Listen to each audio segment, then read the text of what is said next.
La météo avec C3A Productions. Bonsoir mesdames et messieurs, très heureuse de vous retrouver pour un nouveau bulletin météo. J'espère que vous avez passé une excellente journée. Cette nuit, le temps reste maussade avec un climat très frais. Des coups de froid prévus dans la plupart des villes et principalement dans les régions du nord-ouest et à l'ouest où les températures sont même très basses. Ça ira de 15 à 21 degrés au nord-ouest, de 16 à 17 degrés. Un peu plus dans la région de l'Adamawa où ça ira de 17 à 20, au centre de 19 à 20 degrés. Restez bien couverts tout au long de la nuit et optez pour des vêtements chauds demain matin.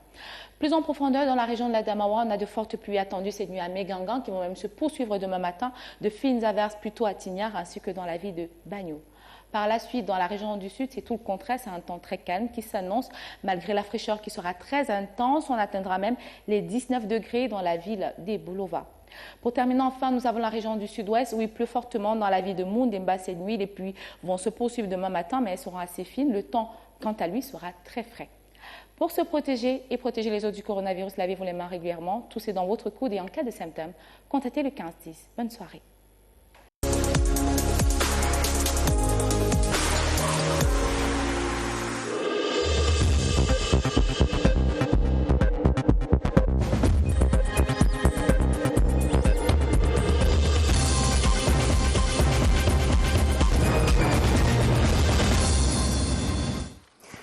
Mesdames, Messieurs, bonsoir. Voici les titres du journal. Conséquences heureuses de la coopération militaire Cameroun-Nigeria dans l'extrême nord. Plus de 100 terroristes de Boko Haram se rendent aux autorités. Nous irons vivre la cérémonie à Mora dès l'entame du 20h30. Conséquences malheureuses des graves dérives déontologiques dans la presse, les allégations mensongères contre le ministre de la Communication éclaboussent la médiasphère en ce début de semaine. Dans ce journal, la mise au point du ministère de la Communication et le point de vue de la presse. Conséquences malheureuses des programmations musicales tournées essentiellement vers l'étranger, les droits d'auteur maigrissent comme peau de chagrin. Le dossier du journal explore les solutions pour redonner du sourire à nos artistes musiciens. Voilà pour les titres. Développement dans un instant.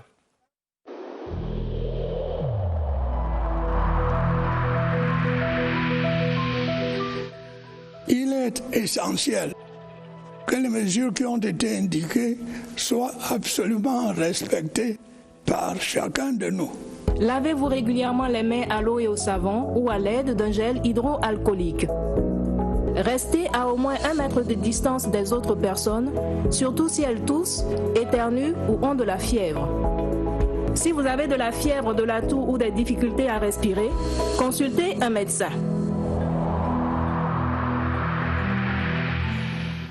Ouvrons donc le journal dans la région de l'extrême nord avec cette nouvelle qui soulage quelque peu des récentes atrocités de Ngechewe dans le Mayo Moskota. Des terroristes de Boko Haram viennent de se rendre aux autorités de la force multinationale mixte. Ils étaient présentés hier mardi au commandant Im Youssouf, le général de division de l'armée nigériane qui est allé rencontrer ses 109 ex-terroristes à Mora. Retrouvons sur place notre correspondant dans l'extrême nord, Abdulaziz Amadou. Boko Haram nous a trompés. Ses dirigeants nous avaient promis moto, beaucoup d'argent, bref, une vie de luxe. Mais au finish, ils nous ont donné des armes pour tuer nos propres frères et sœurs. Nous regrettons toutes ces atrocités. Voilà résumé le témoignage émouvant d'un des désengagés devant le commandant de la force multinationale mixte, le général de division Im Youssouf. Dans cette vague, l'on dénombre 41 combattants armés, dont 3 de nationalité camerounaise, 17 femmes, 6 non-combattants et 45 enfants. Tous ces gens sont sortis lors de notre dernière opération qui s'est déroulée au nord de Wulgo, une localité du Nigeria. Nous les invitons à comprendre que le chemin qu'ils ont suivi n'est pas le bon chemin. On nous sommes prêts à les accueillir Au centre de transit de désarmement, de démobilisation et de réintégration de mairie, les 155 autres ex-combattants sont formés aux petites activités génératrices de revenus. Et ces ex-combattants spécifiquement sont pour la plupart des agriculteurs et éleveurs. Nous avons identifié plusieurs autres métiers, notamment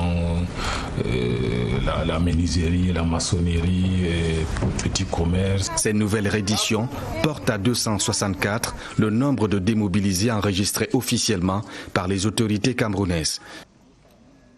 Un nombre important de démobilisés de ces ex-Boko Haram à mettre à l'actif des opérations conjointes Cameroun-Nigeria, et c'est dans ce contexte d'apaisement progressif que les populations de Ngétchéoué viennent de recevoir le don de réconfort du couple présidentiel Paul et Chantal Biya. Des denrées alimentaires et des messages de condoléances et d'encouragement adressés aux familles des 17 victimes de cette récente attaque. Reportage dans le Mayo Sanaga, Alexis Guidjartoin. Les impacts de l'attaque de Boko Haram au camp des déplacés de Guéchéoué et qui a fait plusieurs victimes sont encore visibles, mais les populations restent sereines. Nous avons été dépêchés par le couple présidentiel. Le constat que nous faisons, c'est que la population est enthousiaste, elle a le moral. Le comité de vigilance sont déterminés à accompagner nos forces. Cette descente a consisté à leur présenter le message de condoléances, mais également le souhait de prompte guérison pour ceux qui sont blessés, mais d'encouragement également pour les comités de vigilance. Cet élan de cœur de Paul et Chantal Biya a trouvé un écho favorable auprès de la population qui leur dit toute sa reconnaissance. Après l'attaque, vous êtes arrivés ici, nous sommes très contents. Merci à son Excellence, chef de l'État, et son épouse. Avec la force du gouvernement qui est derrière nous, on va se battre. Ne laissons pas notre village dans les mains des inconnus. La solidarité présidentielle s'est manifestée à l'endroit des victimes, mais aussi envers les membres des comités de vigilance, et tous se sentent mis en confiance, surtout avec le déploiement des forces de défense et de sécurité. Parlons à présent de cette mise au point du ministre de la Communication au sujet de la prétendue dotation d'un montant de 8 milliards de francs CFA au bénéfice de son département ministériel pour mener la lutte contre la pandémie du coronavirus. Des allégations mensongères selon René Emmanuel Sadi, des propos diffusés par un journaliste de la presse nationale lors d'une émission sur les antennes d'une radio privée qui émet de Yaoundé. Le porte-parole du gouvernement rejette ces informations erronées et précise qu'en date du 27 mars 2020, le Premier ministre chef du gouvernement, après arbitrage sur les besoins de financement de son plan gouvernemental de communication contre le Covid-19, avait alors instruit le ministre des Finances de mettre à la disposition du ministère de la Communication une dotation de 100 millions de francs CFA. Après répartition de la dotation du Fonds spécial de solidarité contre le Covid-19, le chef du gouvernement par le décret du 22 juillet 2020 a accordé une nouvelle dotation de 420 millions de francs CFA. Cette dotation-là qui reste attendue maintenant. René Emmanuel Sadi déplore 7 autres dérives qui révèlent de graves carences des professionnels des médias et qui fait remarquer à l'opinion que les éclairages vérifiables sus-évoqués se situe très loin de 8 milliards de francs CFA de la somme alléguée par ce journaliste. Par ailleurs, le ministre de la Communication précise que ce personnage n'a jamais fait l'objet de quelques maltraitances et c'était là la substance de ce communiqué de mise au point, un communiqué rendu public ce 5 août par le ministère de la Communication. Et la vérité est dans les kiosques depuis ce mercredi. Après ces précisions du ministère de la Communication et des enquêtes approfondies, les journaux qui s'indignent globalement de la grossièreté des accusations de ce personnage, tant sur les les allégations de détournement que sur la prétendue séquestration dont il aurait été victime. La presse lue ce mercredi par Augustin Guizana. À la une de la nouvelle, numéro 552 de ce mercredi, il y a le film du feuilleton Bichoka. Comme cette parution, d'autres journaux apportent un démenti. Et Repère a repéré la supposée séquestration de ce journaliste et détitré « Après la manip, les faits ». Selon le journal, Sismondi Barlev Bichoka accuse le ministre de la Communication de l'avoir détenu contre son gré au même titre que ses enfants. Peine perdue. Pour Essingan, il s'agit d'un boulet de canular contre René Manuel Sadi. Le supposé Covid-Gate, selon ce journal, relève des officines qui ont entrepris d'entraîner le ministre de la Communication et d'autres membres du gouvernement dans le bourbier des soupçons de détournement des deniers publics. Que non. Réalité plus de Paul Gwari Kinji note simplement que Sismondi Barlev Bichoka a fait des montages en sorcellerie.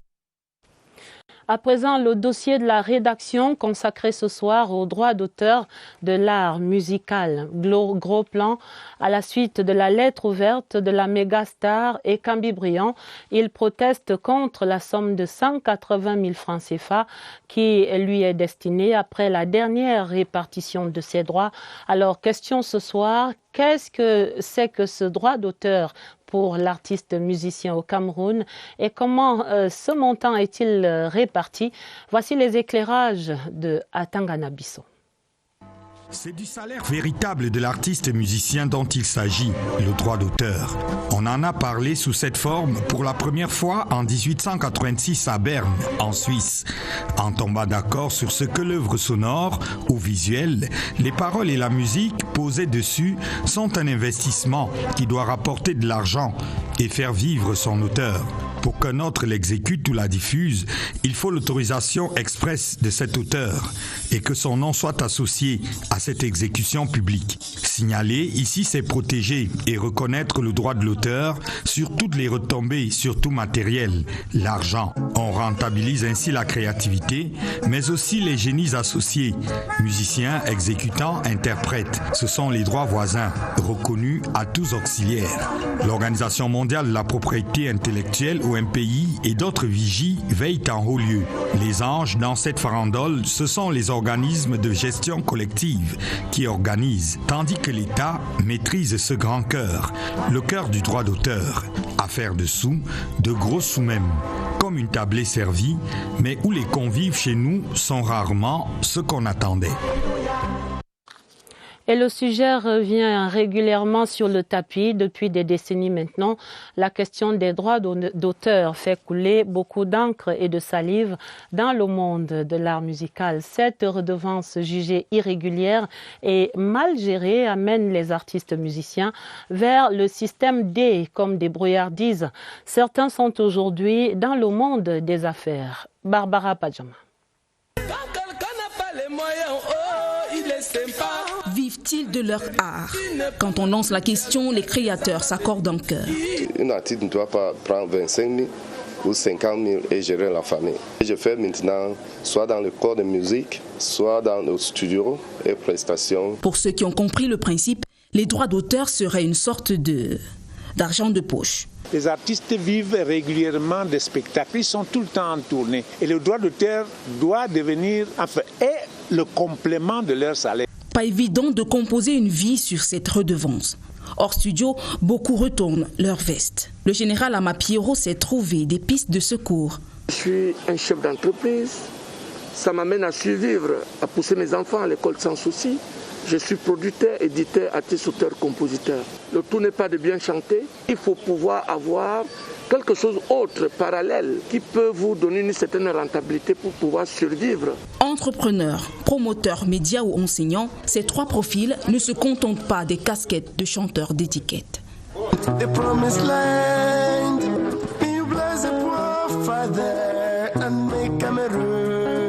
Joseph Angoula donne des cours d'édition à l'ESTIC et détient une radio dans la cité. Pour eux, l'artiste ne devrait dépendre des droits d'auteur.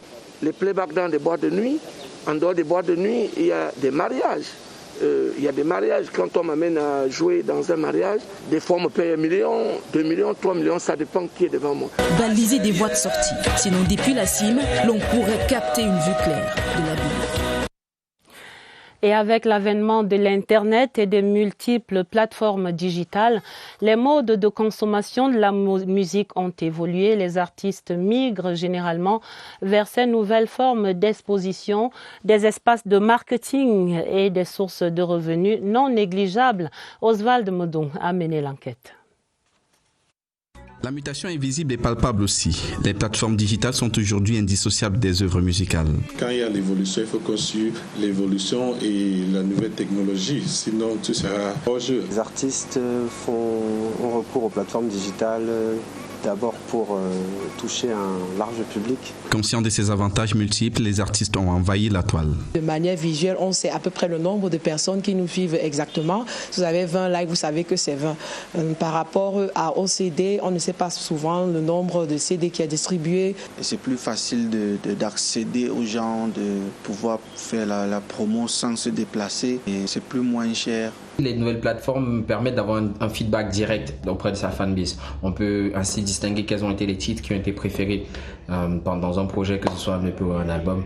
Les chiffres nous permettent de pouvoir mieux évaluer ça. L'artiste existe désormais à travers les plateformes digitales. Outils de marketing par excellence, les plateformes digitales font vivre ce qui les alimente. De ces plateformes, les artistes peuvent tirer un certain revenu qui est assez intéressant et voire même qui va grandissant. Avec un potentiel aussi large que son spectre, la toile est devenue un élément incontournable du monde artistique. Cette épineuse question du droit d'auteur était également au centre de l'audience accordée par le ministre des Arts et de la Culture ce mercredi à un collectif d'artistes, également reçu en milieu d'après-midi par le ministre Bidongpat, des professionnels de l'information et de l'organisation des savoirs. Ils étaient porteurs, eux également, d'une motion de remerciement adressée au chef de l'État au sujet de la loi sur les associations culturelles et artistiques, loi récemment promulguée par le président de la République. Parlons à présent de cette situation insoutenable pour les commerçants, la situation devenue source de conflits permanents dans les commerces et autres marchés. La monnaie reste introuvable et ce n'est guère une spécialité camerounaise. Les pièces de 100 et de 50 francs ont littéralement disparu de la sous-région Afrique centrale. Ceci avec des conséquences économiques insoupçonnables. Le regard de Marie-Laurence Nké. Actuellement, je n'ai pas de pièces, monsieur. Je n'ai que 50 francs dans ma caisse. Si vous pouvez prendre quelque chose de 100 francs. Des épisodes comme ceux-ci, nous les vivons au quotidien. Dans nos marchés, supermarchés, j'en passe.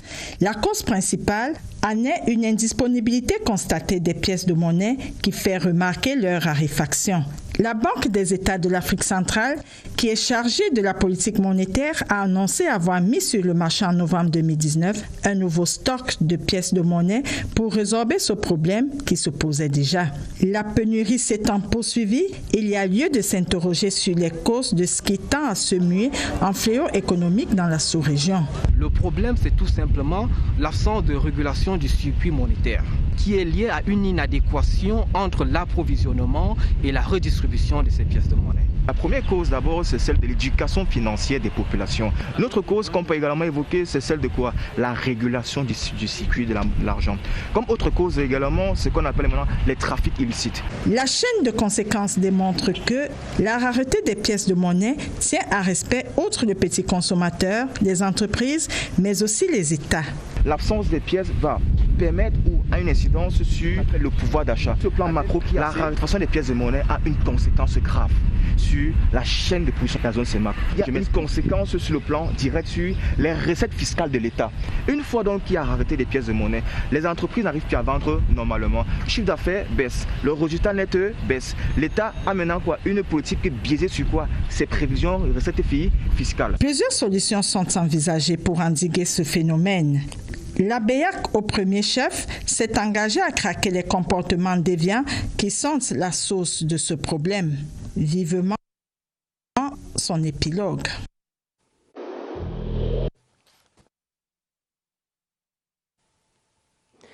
Également dans l'actualité, la suite des examens officiels 2020. Ce mercredi était jour de début du probatoire de l'enseignement secondaire général. Plus de 62 000 candidats frappent ainsi aux portes de la terminale dans la seule région du centre. Arrêtons-nous ce soir au centre écrit du lycée bilingue d'Onkoleton. C'est ici, dans la capitale, et c'est un reportage de Sadou Mamoudou. Le pas ferme, la mine décontractée, sans gêne aucune, ces candidats malvoyants et déficients auditifs tâtent le terrain de leur destinée. Le probatoire de l'enseignement secondaire général. Les professeurs m'ont accompagné pour que à fin d'année je puisse être à la hauteur. J'ai assimilé ce que j'ai appris. Le chef de sous-centre écrit du lycée bilingue de Colleton renforce les traits des mesures spéciales dédiées à cette catégorie d'aspirants. Nous avons les déficients visuels qui sont au nombre de 16 et les déficients auditifs qui sont au nombre de 8. Confirmation en salle avec Joël Bapou, le coach spécial des candidats malvoyants.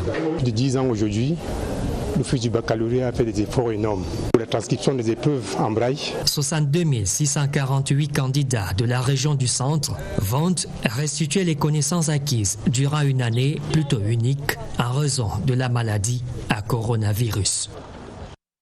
3 absences constatées ce mercredi pour ce probatoire à Boya dans le sud-ouest. 91 candidats sur les 93 inscrits affrontent donc 16 épreuves depuis ce mercredi. Au sous-centre du lycée bilingue de Moliko, l'ambiance est à la sérénité. L'examen se déroule, nous dit-on, dans le strict respect des mesures barrières. Le reportage de Cathy Nanjo. Les candidats au probatoire de l'enseignement général 2020 ont débuté ce matin par l'épreuve d'histoire pour les séries littéraires, l'épreuve de chimie et informatique pour les séries scientifiques et l'épreuve d'algorithme pour les séries TI à Boya. Au sous-centre du lycée bilingue de Moliko, les élèves affrontent l'examen dans la sérénité. L'épreuve probatoire ça a commencé ce matin. Le côté écrit, ça se passe bien, ça se déroule bien, sans problème. Et l'environnement est calme et serein. En ce temps de pandémie de coronavirus, toutes les mesures ont été mises en place pour que l'examen se déroule sans incident. Le thermoflash qu'on utilise à la rentrée du portail, il y a l'eau et savon, il y a le gel hydroalcoolique. Au sous-centre du lycée bilingue de Moliko, 3 candidats ont manqué à l'appel et les 91 autres se frontent à l'examen en toute confiance.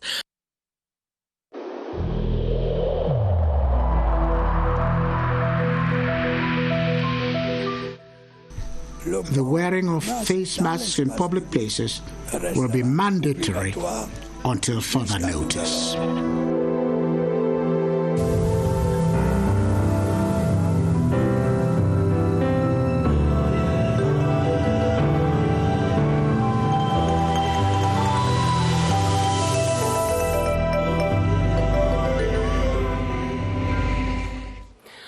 Le point de la stratégie nationale de riposte contre le Covid-19. La pandémie au Cameroun pourrait remonter, nous dit-on ce soir, si les populations continuaient de résister au dépistage de masse. C'est en tout cas le message de la coordination des opérations de la riposte ce mercredi soir au centre des opérations des urgences de santé publique. Le point de presse du soir vient donc de s'achever. Nous retrouvons Évariste Eyenga à ce QG de Messa. Vous êtes en compagnie du docteur Adjidja Amani. Bonsoir Évariste. Quelles autres nouvelles et comment entendre cet avertissement du QG ce soir?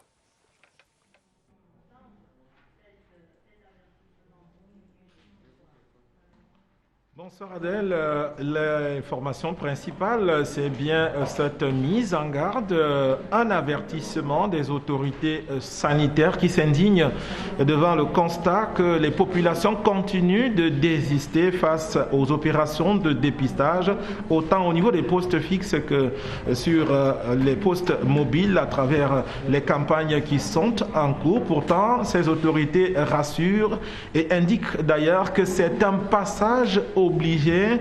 Ces dépistages de masse, il le faut absolument afin de pouvoir déboucher sur une situation de maîtrise plus importante et plus rassurante de la pandémie elle-même, qui nous conduirait vers une réouverture de toutes les activités portières, activités frontalières, activités de transport aérien également. Donc c'était un rappel du respect des mesures barrières et surtout de se faire dépister. Ce message est donc adressé à toutes les populations qui continuent de traîner le pas. Pour ce soir, notre entretien portera sur la vaccination de routine dans le contexte Covid-19. C'est un sujet de pédiatrie. Pour cela, nous recevons le docteur Adidja Amani. Bonsoir, madame. Bonsoir, monsieur Yinga. Vous êtes sous-directeur de la vaccination au ministère de la Santé publique. Tout à fait. Doublé, est-ce que vous êtes spécialiste des politiques de santé? Est-ce que les femmes continuent de conduire leurs enfants vers les formations hospitalières de sorte que ceux-ci reçoivent leur vaccin de routine? Merci, question très pertinente parce que avec la venue de la pandémie Covid-19, nous avons observé une diminution drastique de la fréquentation des services de vaccination. Mais heureusement, avec les mesures musclées que le gouvernement a mis sur pied pour la lutte contre le Covid, les mamans ont commencé à gagner confiance et nous observons une amélioration, bien que timide, de la situation. Compte tenu toujours du contexte de crise sanitaire actuelle, qu'est-ce qui a changé dans la façon d'administrer les vaccins de routine? Les mesures barrières qui sont édictées sont également respectées dans les services de vaccination, notamment le port obligatoire de masques par tous les personnels des services de vaccination, la distanciation qui est de mise. On encourage les formations sanitaires à matérialiser la distance de 1 mètre pour que cette distance-là soit respectée, mais aussi le lavage systématique des mains entre 2 enfants. On vaccine cet enfant, on se lave les mains avant de prendre un autre enfant. Parallèlement, il est important de préciser qu'il y a certaines activités qui étaient pratiquées en routine qui ne le sont plus, comme la pesée systématique, où on mettait sur une même balance les enfants, dont on ne le fait plus. Et on a également suspendu de façon temporelle les causeries éducatives qui réunissaient également un grand nombre de personnes. Donc voici comme ça des mesures importantes qui doivent rassurer les mamans de toujours continuer à amener leurs enfants dans les services de vaccination. Merci à vous, docteur. Avis donc aux mamans de reprendre le chemin des formations hospitalières pour que les enfants se fassent administrer les vaccins, puisque les maladies dites tropicales, elles aussi, continuent d'être des causes de mortalité. À vous le plateau. Merci Évariste, merci au docteur Adidja Amani pour ce plaidoyer pour la vaccination au Cameroun. Message passé 5 sur 5. Et voici des ordinateurs pour accompagner la réhabilitation des enfants de la rue, un don de la République de Corée à l'institution camerounaise de l'enfance de Bétamba qui introduit la structure de plein pied dans la modernité.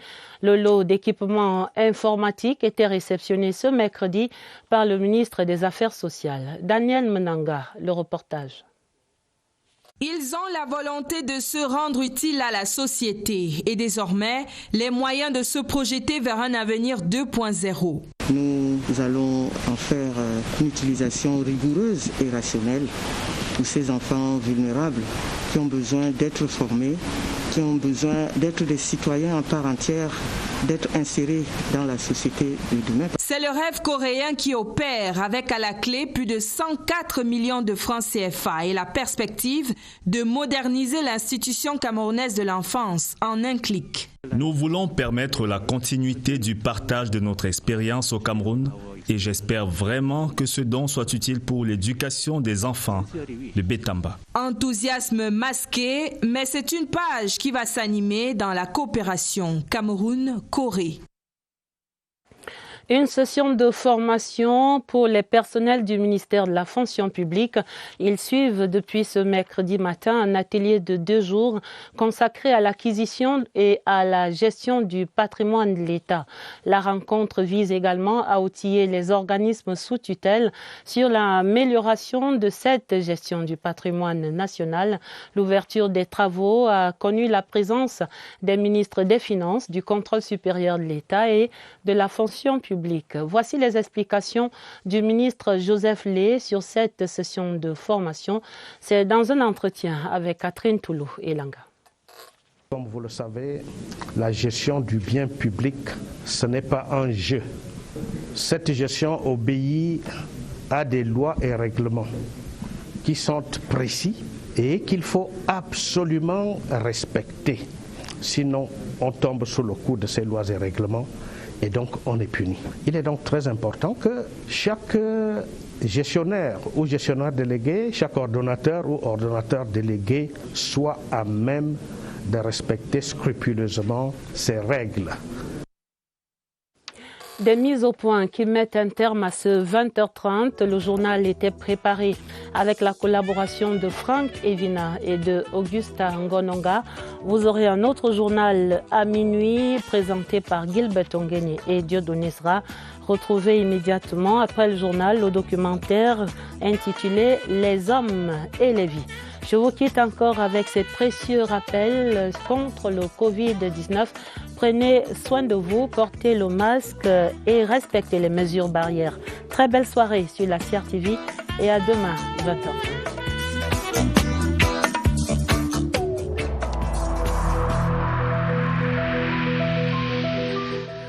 Évitons de stigmatiser ceux qui sont atteints par la maladie.